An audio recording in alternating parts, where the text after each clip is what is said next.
Hello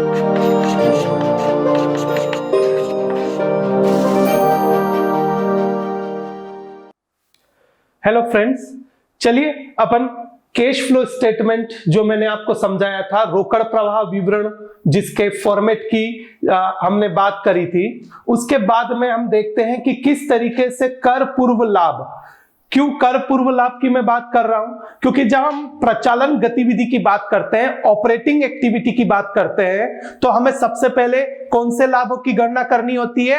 कर पूर्व लाभ की गणना करनी होती है। यानी अगर आपके पास कर पूर्व लाभ नहीं दिया हुआ है तो सबसे पहले आपको उसकी गणना करनी आनी चाहिए। तो आइए आज वही चैप्टर की हम बात करते हैं, रोकड़ प्रवाह विवरण, जो अध्याय 6 है आपका, जिसके बारे में मैंने आपसे पहले बात की थी। मैंने आपको फॉर्मेट बताया था, 3 गतिविधियों के बारे में मेरी बात से बात हुई थी, प्रचालन गतिविधियां, ऑपरेटिंग एक्टिविटीज, निवेश गतिविधियां जिसको हम बोलते हैं इन्वेस्टिंग एक्टिविटीज, और तीसरा जो था वो वित्तीय गतिविधियां जो कि फाइनेंसिंग एक्टिविटीज थी। तो इन तीनों गतिविधियों में हम क्या क्या चीजें ध्यान में रखते हैं इसके बारे में मैं आपको पहले ही बता चुका हूं। तो आइए आज हम देखते हैं, जो सबसे पहले प्रचालन गतिविधि थी उसमें एक चीज की गणना करनी थी जो था कर पूर्व शुद्ध लाभ। कर पूर्व शुद्ध लाभ जिसको हम यहां पर बोल सकते हैं प्रॉफिट बिफोर टैक्स। ये जो रहेगा इसका मतलब क्या हो गया?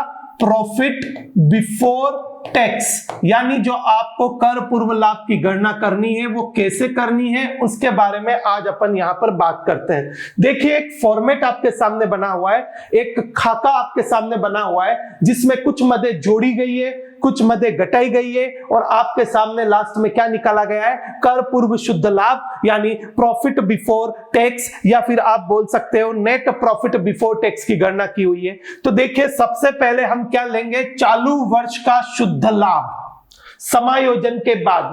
अब समायोजन का मतलब होता है सभी एडजस्टमेंट जो आपको करने हैं वो एडजस्टमेंट्स करने के बाद जो भी चालू वर्ष का लाभ आया। अब चालू वर्ष के लाभ की गणना कैसे करेंगे?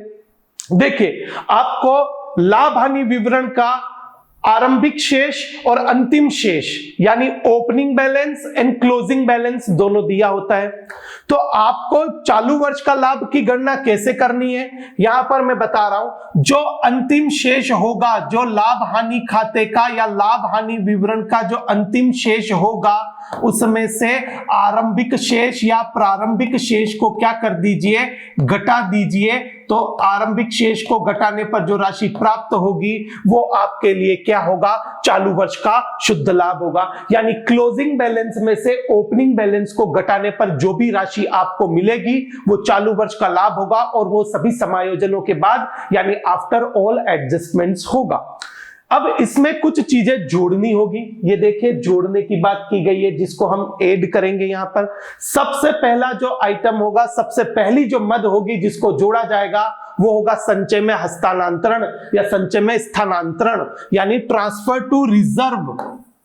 इसको इंग्लिश में हम बोल सकते हैं ट्रांसफर टू रिजर्व। आपको मैं इंग्लिश का फॉर्मेट भी बताऊंगा इसके बाद में, लेकिन यहीं पर मैं इंग्लिश के वर्ड यूज में ले रहा हूं। ट्रांसफर टू रिजर्व, यदि कोई संचय में हस्तांतरित किया, मान लो आपने जनरल रिजर्व यानी सामान्य संचय में हस्तांतरित किया, तो आप जानते हैं सामान्य संचय जो होता है वो बेसिकली लाभों में से बनाया जाता है। अगर आप लाभों में से सामान्य संचय को बना रहे हैं, यानी आपने उस वर्ष के लाभों को क्या कर दिया था? कम कर दिया था, तो मैंने वापस उसको जोड़ दिया, क्योंकि ये एक गैर रोकड़ मद है जिसको आप नॉन कैश आइटम बोल सकते हो। ये खाली लाभों का क्या है? समायोजन है। तो ट्रांसफर टू रिजर्व, संचय में हस्तांतरण, हम सबसे पहले क्या करेंगे? जोड़ेंगे। उसके बाद में गत वर्ष का प्रस्तावित लाभांश।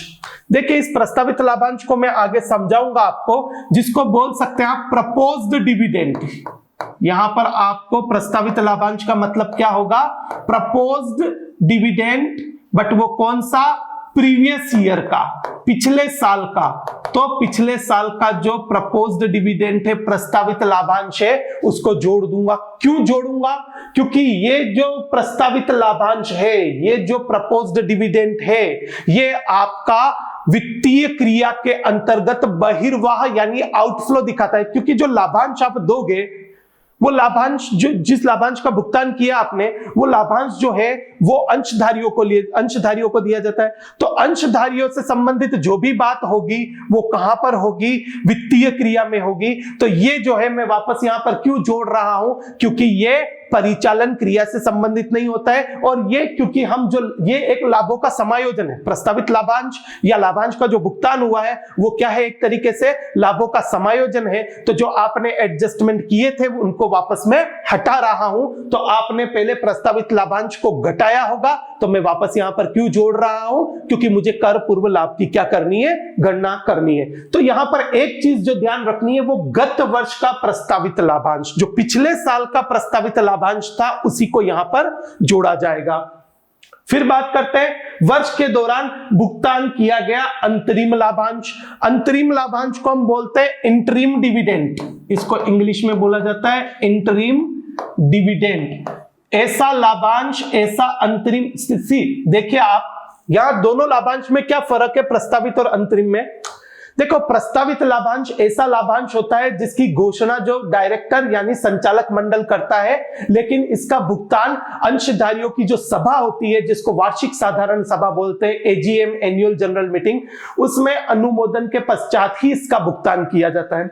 लेकिन जो अंतरिम लाभांश होता है, इंटरिम डिविडेंड, वो वर्ष के मध्य में कभी भी यदि संचालक मंडल या डायरेक्टर्स, संचालक गण ये समझे कि वर्ष के दौरान पर्याप्त मात्रा में लाभ कमा लिए गए हैं, तो उस समय वर्ष के बीच में, वर्ष के मध्य में, मिड ऑफ द ईयर क्या कर सकते हैं, जो भी लाभांश का भुगतान किया जाएगा उसको क्या बोला जाता है, अंतरिम लाभांश बोला जाता है। तो ये भी लाभांश चाहे वो अंतरिम हो चाहे प्रस्तावित हो, लेकिन प्रस्तावित गत वर्ष का, वो दोनों जोड़े जाएंगे क्योंकि ये लाभों का समायोजन होता है।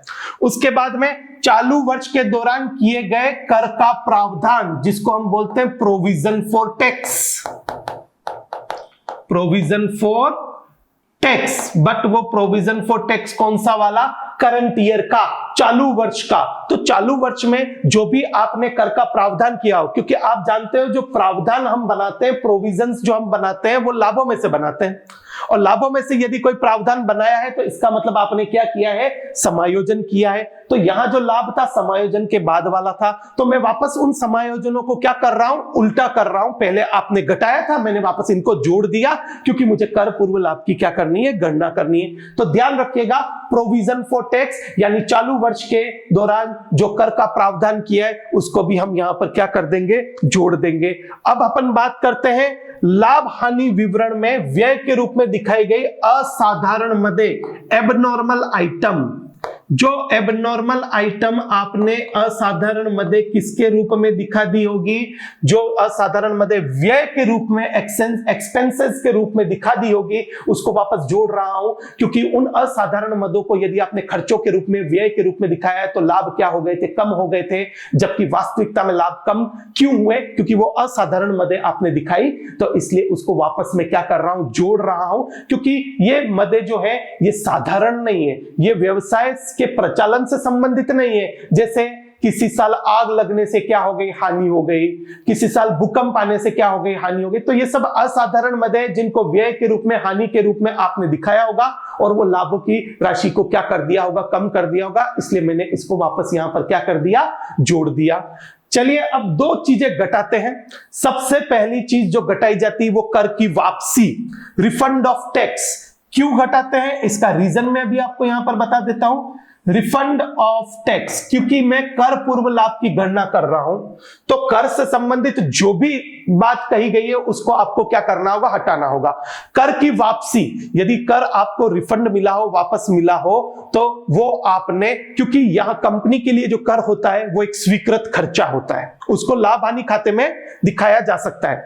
तो ऐसा कर जो आपने लाभ हानि खाते में दिखाया होगा, उसकी अगर वापसी हुई होगी तो वो आपने आय में दिखाया होगा, इनकम के रूप में दिखाया होगा, क्योंकि ये पैसा मिला है कंपनी को। तो ये वापस मैंने घटा दिया, क्योंकि ये जो है मैं वापस, अब मैं इस चीज को दिखाऊंगा कहां पर दिखाऊंगा? ऑपरेटिंग एक्टिविटी में दिखाऊंगा, प्रचालन गतिविधि में दिखाऊंगा। लेकिन जब मैं कर पूर्व लाभ की गणना करना चाहूंगा तो जो कर से संबंधित मदें हैं उनको मैं यहां पर वापस क्या कर दूंगा? यदि आपने घटाई होगी तो जोड़ दूंगा, यदि आपने जोड़ी होगी तो उसको घटा दूंगा। तो इसलिए वापस कर की वापसी घटा दी गई है। लाभ हानि विवरण में जमा की गई असाधारण आय, एबनॉर्मल इनकम, इसको हम क्या बोलते हैं? Abnormal income. ऐसी आय जो आपने क्या जमा का मतलब होता है क्रेडिट की होगी। किसके क्रेडिट की होगी? लाभ हानि खाते में क्रेडिट की होगी। लाभ हानि विवरण में क्या करी होगी? आपने उसको जोड़ दी होगी। क्रेडिट का मतलब एज ए आप बोल दे आय के रूप में आपने उसको क्या कर दिया होगा? जोड़ दिया होगा। तो मैंने वापस घटा दिया। क्यों? क्योंकि वो जो मद थी उससे आपके लाभों की राशि बढ़ गई थी, लेकिन ये असाधारण आय थी, एबनॉर्मल इनकम थी। ये नॉर्मली नहीं होती है, जैसे सट्टे से आय होगी, स्पेकुलेशन इनकम हो गई, ये सभी असाधारण आय होती है। ये सभी असाधारण आय को अपने को क्या कर देना है? घटा देना है। तो इसको घटाने के बाद जो भी राशि आपको अंत में प्राप्त होगी वो आपका क्या होगा? कर पूर्व शुद्ध लाभ होगा, यानी प्रॉफिट बिफोर टैक्स होगा, जिसकी गणना हम करना चाहते हैं। क्यों करना चाहते हैं? क्योंकि जो प्रचालन से संबंधित गतिविधि है, जो प्रचालन क्रिया से रोकड़ प्रवाह की जब हम गणना करेंगे तो सबसे पहले हमें क्या चाहिए? कर पूर्व शुद्ध लाभ चाहिए। तो कर पूर्व शुद्ध लाभ की गणना इस तरीके से की जाती है।